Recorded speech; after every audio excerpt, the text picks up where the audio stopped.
Check out carmarshal.com. The link is in the description. They help support us. All right, back to that breaking news we told you about at the top of the show. Tonight, Channel 11 News is learning new information about the arrest of the Leechburg Police Chief, Michael Diebold. And within just the last 5 minutes, we got this new mugshot of Diebold. Channel 11's Mike Holden is live in Allegheny Township with the new details from the criminal complaint. Mike?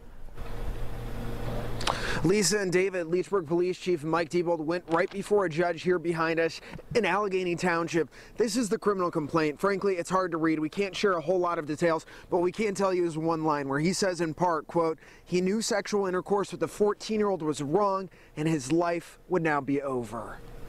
Chief Diebold, do you have any comment about your actions and these accusations right now? This community rallied behind you. Do you want to say anything? Are you apologizing for what has transpired?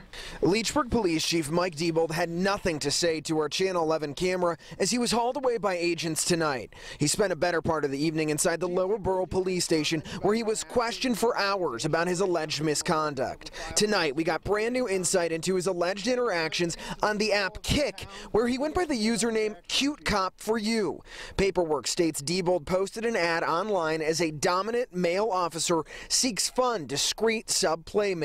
The Attorney General's office charged Diebold with unlawful contact with the minor and attempting to commit involuntary deviant sexual intercourse. Sources told Channel 11 he was arrested early this afternoon in the Sheetz parking lot in Lower Borough, where he thought he was meeting up with a 14-year-old girl for sex. Leechburg residents were in disbelief when we broke the news to them. It's absolutely disgusting. On multiple occasions. Oh my goodness. The girl Diebold was planning to meet turned out to be an undercover agent in this sting operation, and paperwork reads he had been talking with her since September. Investigators say Diebold was told multiple times this girl was underage, but he continued to engage. Paperwork states he sent inappropriate pictures and continued to ask for sex. He's supposed to lead by example, and obviously this isn't the example that we want, especially in this town. Mike Diebold's name, and again, we have been covering this story for several months now. Back in July, when he initially was hurt very badly in a fireworks accident, losing his arm, the community rallying at $500,000. Reporting live in Allegheny Township tonight, Mike Holden, Channel 11 News.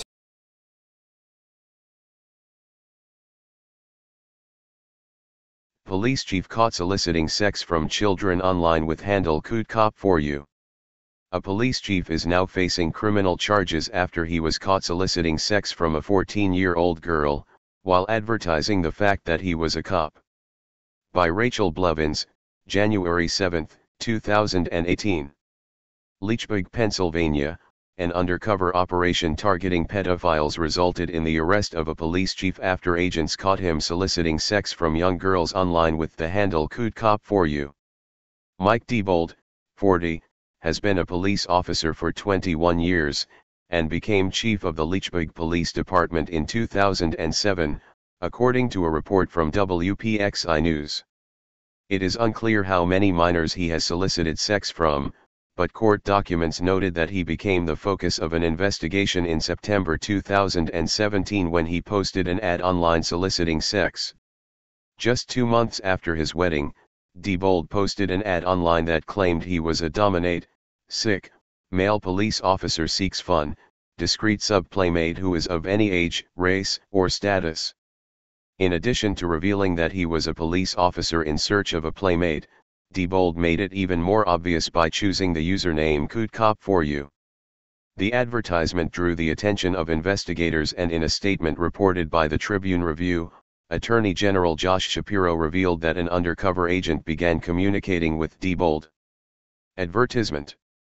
Despite posing as a 14-year-old girl who mentioned on multiple occasions that they were in the 8th grade, the undercover agent claimed that Diebold was undeterred, and he responded with sexually explicit encouragement and said multiple times, "We just need to meet."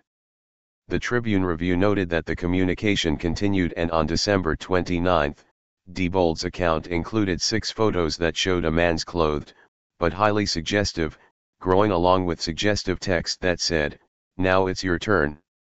In addition to scheduling a meeting with KUTECOP4YOU in person, under the disguise of the young girl, the undercover agent obtained subpoenas for both Verizon Wireless and the website where the advertisement was placed. The sender's information included ties to Diebold, one of his relatives and the Lichburg Police Department. Read more. Citizen pulls over cop, demands ID, gets it, lets cop off with verbal warning. When officers arrived at the convenience store where the agent agreed to meet the suspect, they found that, sure enough, it was Police Chief Mike Diebold. He was interviewed, and the statement from Shapiro claimed that Diebold admitted to being the individual who was communicating with the purported child during all the communications. Diebold stated that he has been utilizing the internet to post ads in the personal sections for the last several years, according to the statement, and he also acknowledged that sexual contact with a 14-year-old child was wrong and illegal and that his life was totally over. Diebold was arrested at the scene and later charged with unlawful contact with a minor and criminal attempt to commit involuntary deviate sexual intercourse. This case is particularly heinous because the perpetrator is a public official, sworn to serve and protect the community, Shapiro said. We have a zero-tolerance policy for the sexual abuse of children, and my office will prosecute any offender to the fullest extent of the law, no matter who they are. During his bond hearing, Diebold requested a recognizance bond and attempted to use the loss of his arm, which was blown off in June while he was lighting firework mortars, as an excuse for why he should not have to go to jail. You may have noticed that I am disabled and, for my safety, I ask that I not go to the jail, he said.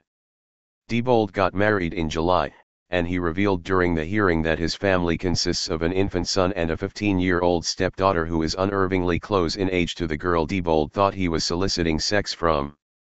Read more. 12 cops raid the house of a mother and daughter after mistaking her for a male fugitive. These are serious charges, and he is a public servant, Special Agent Daniel Block argued, in response to Diebold's alleged concerns about his safety. District Judge Cheryl Peck set bond at $500,000. When Diebold asked her to reconsider, she replied, "I am not sure if you are out of jail that the community would be safe.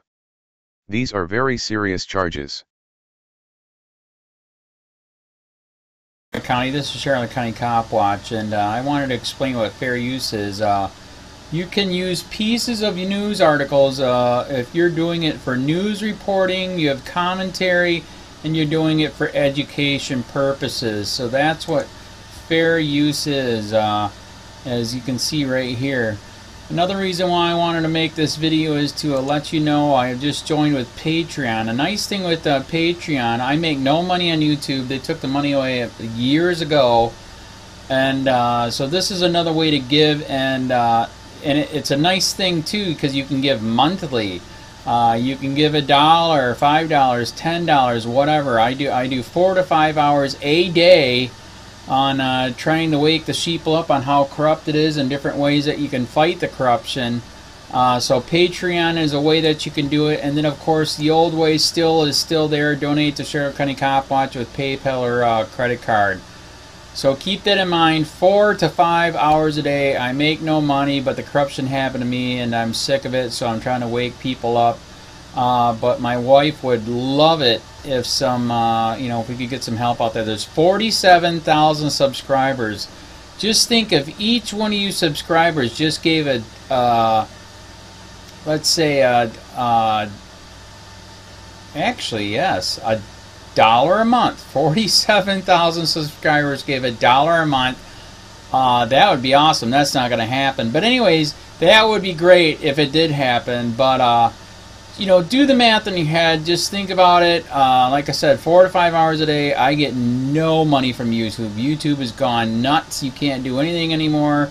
They're taking the money away everywhere. So these are a couple different ways that you can still help out with all this time that I put in. And as you know, I'm in a special situation where, at least I can do it, 4 to 5 hours a day. We have a cleaning company during the day. That's what allows me to do this, and we're debt-free. So this is my hobby. I don't go fishing and all that other crap. I try to save the world. So help me out to make the wife happy, man. In fact, if you guys did give $1 a day, and there was 47,000 of you, and you did it, and each of you gave $1, And that was every month. Oh my God. Yes, I could quit. I could start suing them. Another idea too that we have is, you know, if I got, you know, some funds, we could actually contact everyone that has been ticketed and or arrested and put in jail and start sending them postcards to let them know we're here and to see if everything went all right, and if it didn't, find out their story. So we could even do more investigations and more lawsuits. Lawsuits take money. So just think about that. You know, 47,000 of you so far right now. You know, $1 a day. I mean, $1 a month on Patreon, or $5 a month Patreon, 10, 20, whatever. Just do the math in your head. Help out. This is a lot of work every single day. Thanks.